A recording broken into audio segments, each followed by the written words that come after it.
Hello అండి. Welcome back to our channel. మీ అందరికైతే హ్యాపీ భోగి అండి. మీరందరూ భోగభాగ్యాలతో కలకాలం హ్యాపీగా ఉండాలని నేను మనస్ఫూర్తిగానైతే కోరుకుంటున్నాను. సో, ఈరోజు వ్లాగ్ వచ్చేసి ఈరోజు భోగి కదా! అందుకే భోగి రోజు తీసిన వ్లాగ్ అన్నమాట. మార్నింగే ఇలా భోగి మంటలు అయిపోయాకనైతే నేను చిన్నగా ముగ్గేసుకున్నాను. ఎందుకంటే వేసుకోవడం కూడా చాలా కష్టం కాబట్టి ఈ టైంలో అలా సింపుల్గానైతే తొందరగా ఆనిచ్చేసి అలా ముగ్గేసుకున్నాను. ఈ ఫెస్టివల్కి అయితే మేము ఊరికి వెళ్ళలేదు. ఎందుకంటే తిరగడం అవుతుంది అన్నట్టు, ఎందుకు రిస్క్ అన్నట్టయితే ఇక్కడనే ఉండిపోయాము. ఈవినింగ్ టైంలో అయితే రేయాన్స్కి అయితే రేగు పళ్ళు అలా పోసానన్నమాట. మళ్ళీ ఇక్కడ చాలామందికి అయితే డౌట్ వస్తుంది, ప్రెగ్నెన్సీ టైంలో భోగి పళ్ళు పోయొచ్చా అనేది. అందుకే ఈ వీడియోలో అయితే మీతో షేర్ చేసుకోవాలనిపించింది. మళ్ళీ ఇక్కడ ఈవినింగ్ అయితే రేయాన్స్కి అయితే ఇలా రెడీ చేశాను. రెడీ చేసి భోగి పళ్ళు అయితే రెడీ చేసుకుంటున్నాను. నేను ఇందులో అయితే రేగు పళ్ళు, అక్షంతలు, మళ్ళీ పువ్వులు ఇవి మూడే కలుపుకుంటాను. మామూలుగా కాయిన్స్ కొందరు వేయాలి అంటున్నారు, వేయొద్దు అంటున్నారు. అందుకే నేను అలాంటివి అయితే ఏం కలపకుండా ఈ 3 రకాలైతే కలిపేసుకొని భోగి పండ్లు అయితే రెడీ పెట్టుకున్నాను.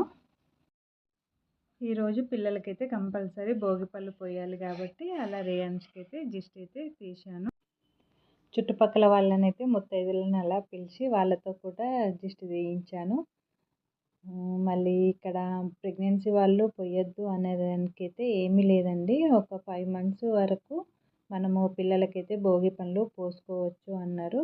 ఎక్కువైతే కనుక పొయ్యొద్దు అని అన్నారు. కానీ నాకు తెలిసిన మట్టుకైతే తల్లి ఎప్పుడు పిల్లలకి దిష్టి తీసుకోవడం అనేది అయితే మానదు కదా అనిపించింది.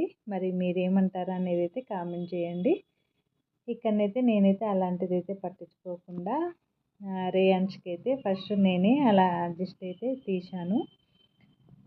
అన్నీ రెడీ చేసి పెడుతుంటే అలా కూర్చున్నాడు. తనకు కూడా అంతకుముందు రోజు స్కూల్లో భోగి పళ్ళు పోశారు కాబట్టి తనకు కూడా తెలిసింది అన్నట్టుగా అనిపించింది. ఎందుకంటే పిల్లలకు ముందు రోజే అన్నీ ప్రోగ్రామ్స్ అవుతాయి కాబట్టి ఇంటికి రాగానే వాళ్ళు కొంచెం దాంట్లో అర్థమైపోయి ఉంటుందేమో అని అనుకున్నాను. ఇక్కడ దిష్టి కూడా అనేది ఒక్కొక్కరు ఒక్కొక్కలాగా తీస్తారు కదా! కొందరు తిప్పి తీస్తారు, కొందరు భుజాలకి, మోకాలకి, కాళ్ళకి అనుకుంటా తీస్తారు. అంటే నిజంగా ప్రాంతం మారితే పద్ధతులు కూడా చేంజ్గా ఉంటాయి. ఇక నాకు తోచినట్టుగా నేను వేసాను. మా వారికి అలా అనిపించి అలా వేశారు. ఎలా తీసినా మొత్తానికి మనము రేగుపళ్ళు తల మీద పోయాలి కాబట్టి అలా అడ్జస్ట్ అయితే రేయాన్స్కి మేమిద్దరం అలా తీసాము. తీసిన తర్వాత ఎంత ముద్దుగా కూర్చున్నాడు అని అంటే నిజంగా హ్యాపీగా పోయించుకున్నాడు. అసలు కొంచెం కూడా ఏడవకుండా, మారం చేయకుండా మంచిగా పోయించుకున్నాడు. తర్వాతనైతే ఇక చుట్టుపక్కల వాళ్ళు, తెలిసిన వాళ్ళు అలా రేగుపళ్ళు అయితే పోశారు. ఇప్పుడు మాత్రం బాగా నవ్వుతున్నాడు. ఇక అలా రేగుపళ్ళు అయిపోయాక రేయాన్స్కి అయితే హారతి అయితే ఇచ్చాను.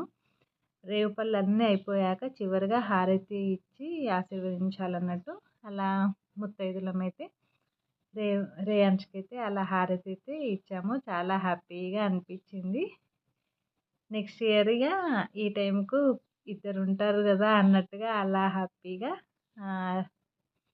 ఈరోజైతే రేగుపళ్ళు అయితే పోసాము.